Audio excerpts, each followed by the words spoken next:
akewe ematano yebe tagemiu Aghemwinru oye no akewe ematano yebe tagemiu Aghemwinru oye no akewe ematano yebe tagemiu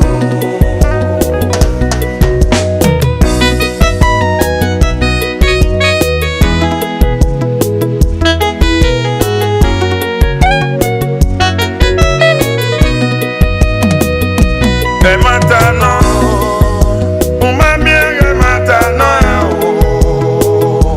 ematano, oye tagemiu. Sister no with me, igwe nu ba okoto, ama enenya yobari. Sister no when we na, igwe nu ba okoto.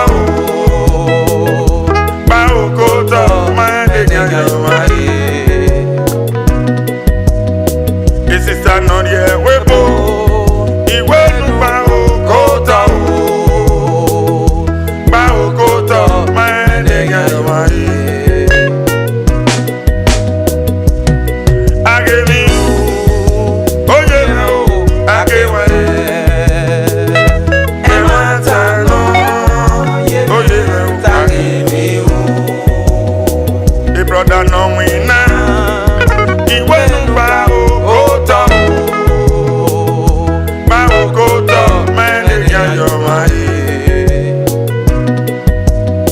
the brother no win jobo iwe nu ba okoto brother ba okoto menega yo mai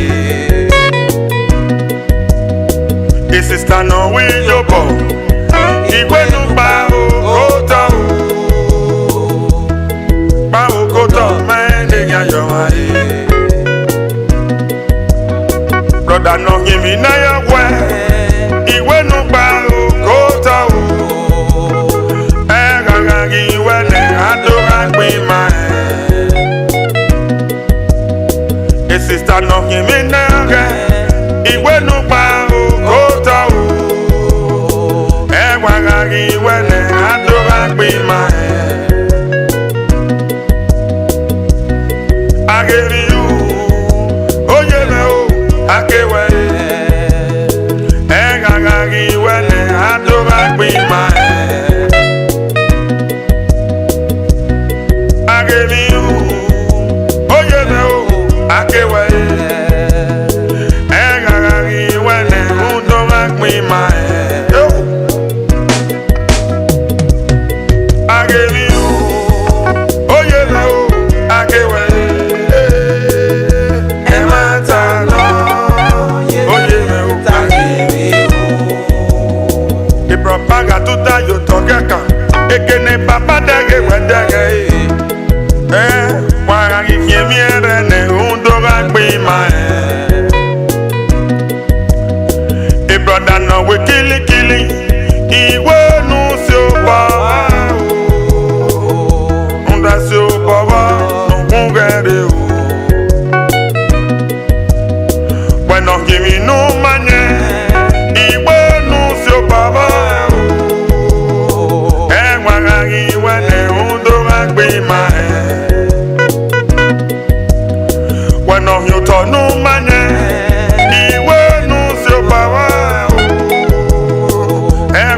iwe ne adora gbe ma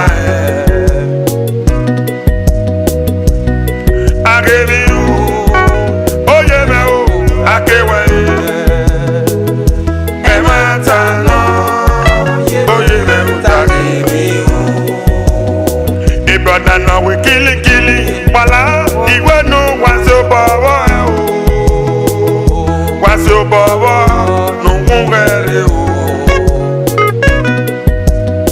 the brother no we kili iwe nu wasi obowo iwe nu wasi obowo no ngere o Aghemwinru, oye me o, akewe. Ematano, oye me o, Aghemwinru. Wano we mi tabeto, igwenu basi o baba. Basi o baba, no mugere o. When on the no manye, igwenu se o baba. Ewaga igwene undo akpima. E brother no joji, igwenu se o baba.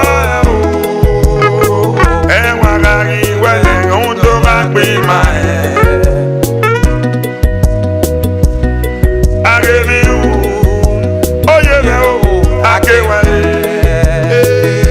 Ematano, oye me o, Aghemwinru. Aghemwinru ni anoko. Aghemwinru, oye me o, akewe. Ematano, oye me o, Aghemwinru. The brother not a gbagbe, igwenu se o baba. Baba, Brother si o baba, no mugere o. Uwita mita neso bawuro we. Wano mwe oria, igwenu wasi o baba. Wasi o baba, no mugere o.